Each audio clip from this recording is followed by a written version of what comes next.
Why to me, by the way? What did I do? All right, welcome to Talking Shop. I'm Matt. This is Ernie. Paul's over here. That's so weird. Sitting in the No, dark. you don't do that. It's his Today job. we're looking at, what are we at? Matthew 20, Whoa. right? Sure. Yeah. Whoa. The Whoa. parable, well, I guess we're talking about fair wages. Yeah? Okay. Yeah. Yeah? Higher minimum wage. So, $15, right? anyway, yeah, I guess we'll get after it. Well done. alone in every way, yet I'm still welcome in the arms of the King. All right. Outstanding introduction.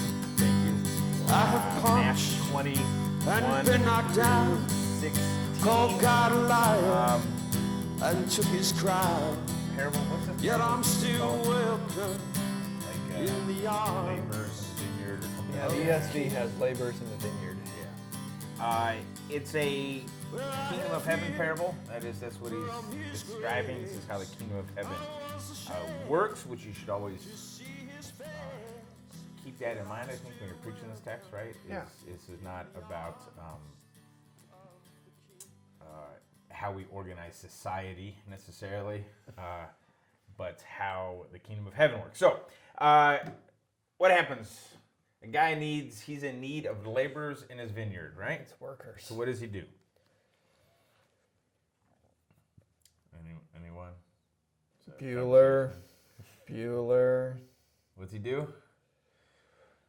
He gets workers. Yeah.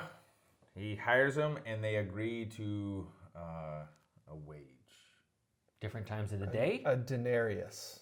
Which, if I remember right, that's like a day's wage. It's a day's right? wage.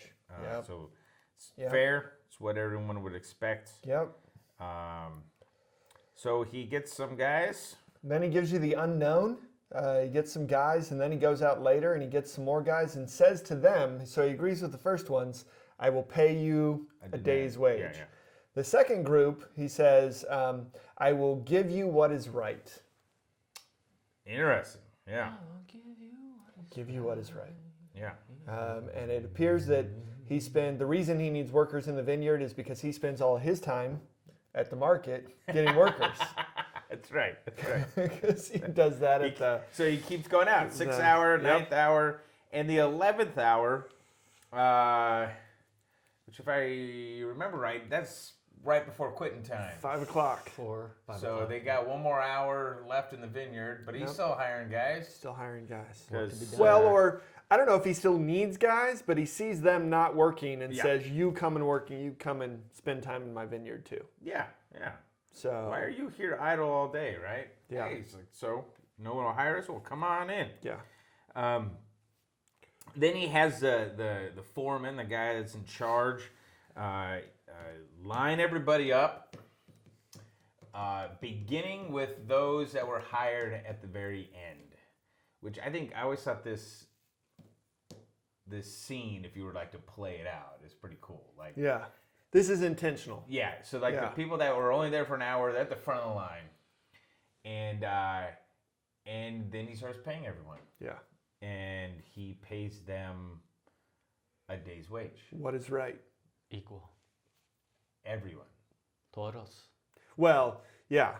So he starts paying them a denarius, and what happens is the others look at it and go, oh, Yeah. if he's paying them a denarius, what are we going to get? If they only worked an hour and they get a denarius, what are we going to get for working 3, Bonus. 6, 9, Overtime. 12 hours? Right. Right. Yeah. Time and a half. Yep.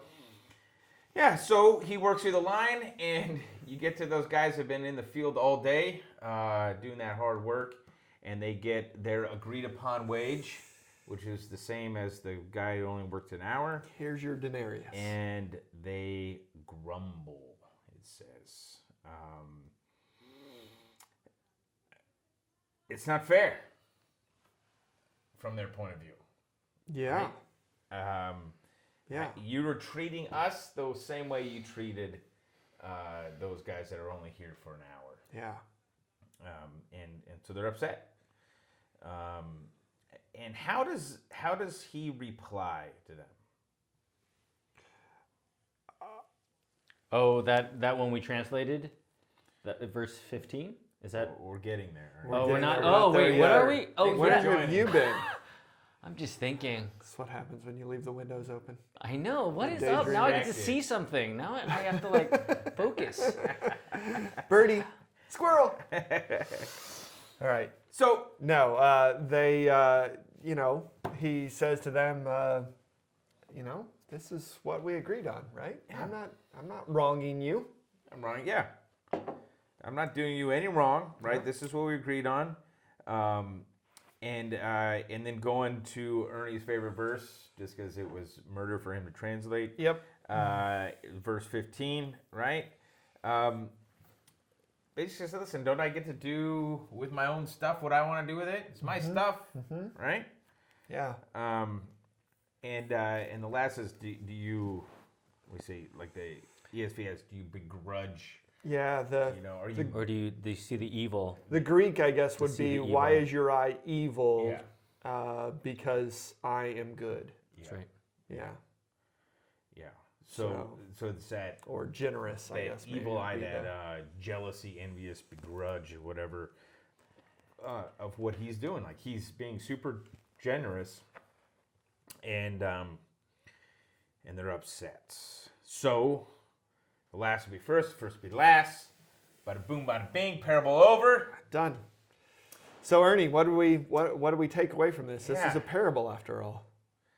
How do you Parabola. preach this? There's a lot of ways. Definitely, folks. Such as? The living word. It's great. Give us one, 2. I'll take 3. Yeah. Okay. 1, 2, 3. We can do 3. Okay. All right. let's Number do it. 1 would Number be the motif of first and last first. I think the last couple of weeks we've spoken of the dependence upon God, and our faith is outside of ourselves. As we are children, He is the Father. That could be one. Humbled, exalted, exalted, humbled. Right. That's one. Number 2. I think I've been thinking as I'm looking out the window here, because that's how I think. I'm always thinking. Maybe we should switch seats. I like how he's always thinking and never, actually talking to us. No, but number 2 could be like, I think, the whole picture of how God works in the sense of do you begrudge my generosity, or do you see what I'm doing good with your evil eye? Now that evil eye is, I think, our nature is to not see how God works in His grace, right? So that's another thing I think you could kind of delve upon. But I think for me, I think that whole idea of even the sanctified life is a big one too, right? What do you mean by that? Glad you asked. Got to unpack that. Yeah. Oh, I have to unpack that. Yeah. I think work in itself. It's like, we're all Christian here, and we all are redeemed by the blood of Christ, and we all know what we're called to do. It's not like we're doing it to prove anything. We're already there, right? We're already there, and we're working. Now, that's the view of our salvation, knowing that we're covered by the blood of the Lamb, and what we do now is just the sanctified life, covered by the blood, holy, without blemish, and we go on. But I think the world will think that we're doing this for brownie points, or we're doing this for an extra thing. And no, we just continue to go because we very well know that we are the last. We are the children of God under the Father. So when people come at the last hour, great, awesome, because we've always had that. You really think that? I mean, I've always been here, so I must be better than those who come after me. So, I mean, Oh, really? you're better than me. Really? You're better than me, Matt. All right, that's how it goes. I knew does that, this, but that's okay. Like building off that, how do you think this sort of plays out in the lives of the hearers on a Sunday morning? Like, do you think, maybe this way, do you think for the average hearer on a Sunday morning, do they begrudge the generosity of our Father, or do they celebrate His kind of radical generosity? I'm not sure I'm not sure that's the way they look at it. Okay. I was thinking of it more in terms of the workers' view of the other workers, and thinking about it. So the ones that it's a little bit, and I've been on both sides of this, so I kind of know both ends. It's a little like being picked for the kickball or the dodgeball team, right?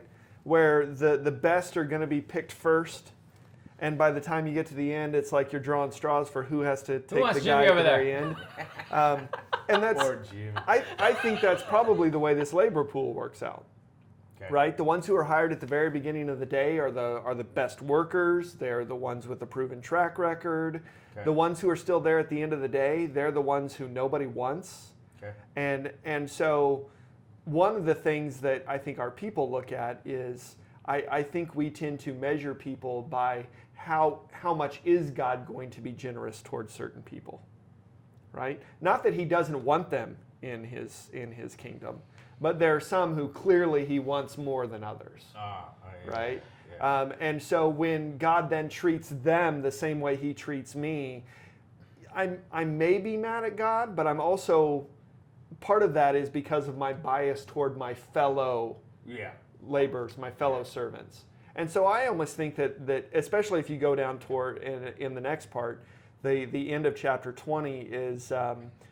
James and John, well, it's actually James and John's mother in Matthew, asking for them to be first and last, or right and left. And the other disciples start to look down upon them. And Jesus has to say, wait a minute, right? You guys are all equal in this. And even more than that, how you view each other is not the right attitude. And so I think you can definitely preach this as the kingdom of heaven looks at it this way, and trying to change our people's perspective of looking at their fellow, not just saints, but those outside of the kingdom as well. And the tension of, I think, of self-righteousness and trying to compensate. I think there's that tension where people might think, okay, I've done good, so God's going to do me good, or He's going to give me the good things, and I've done. It's always like this compensating thing that people have, like, oh, if I give more, then I know that God's happy with me. Now that's not why we give, right? But people, you know how us people are. It might not be giving to the church, or it might be just doing good things. We think that's subtly like we're upping our status with God, and when in fact that's all just self-righteousness, idolatry at the end of the day. And here we sing like, I worked more, I deserved more. That's right. And that's definitely not the kingdom of how the kingdom works. Right? So anyways, that's just yeah. And you could argue, I mean, even for those workers that were in the marketplace, they didn't have a job, and then they started the day. So in essence, the master is just as generous to them as he is to those other workers. Absolutely. Yeah. Because he chose them out of their nothingness, out of their inability to do anything, and gave them a life. But I think last thought is that when someone comes to the faith, let's say when they're older, you don't, especially as pastors, we're not like, dude, you're like 75 years old and now you came, so all your whole life you get to do whatever you want, and now you get to like.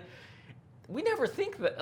Like You've thought that, Ernie? No, but to actually think that way, I'd be like, terrible. Wow. I'd be like, dude, like, who even? But no one. Right. We would never think. We would celebrate. Let's say and that's adult baptism. Like when they're older, you're like, it's such a sight to be seen. We're not saying, oh, dude, so you lived your life the way you wanted, and now you come, like, and we never think because it's all about Jesus. Well, hopefully that's because our mindset, I would say that's because our mindset has been changed to a kingdom mindset of simply celebrating those who come in and not even thinking to them, oh, they're going to get a mansion beside me, but cool, they're going to get a mansion beside me, right? And I think that's Jesus' whole point in here is to change our perspective toward those who are outside and say I was just as unworthy as they were. And now when they come in, they are just as worthy as me, and we celebrate that. You're not going to compare resumes? I would hope not. Because honestly, if I'm honest, and this is where you get the law side of it, mine is worse than theirs, most likely. That's right. So I mean, not as bad as Ernie's, but no one is as bad as me. Amen to that. All right, that's good stuff. Thanks, guys. Check out craftedpreaching.com. There'll be lots of resources there as well to help you this text and other texts as well. Like, subscribe, share us with your friends. God bless your preaching.